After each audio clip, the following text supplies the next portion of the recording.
माझे नाव युवराज प्रकाश कोल्हाटे आहे. मी पहिलीत शिकतो. छत्रपती शिवाजी महाराज यांचा जन्म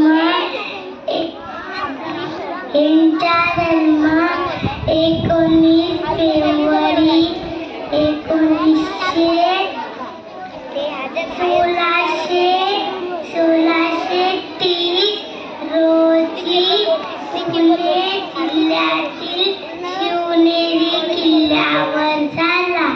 ह्यांनी शक्तीपेक्षा युक्तीचा वापर करून अनेक पलांडी शत्रूचा पराभव केला.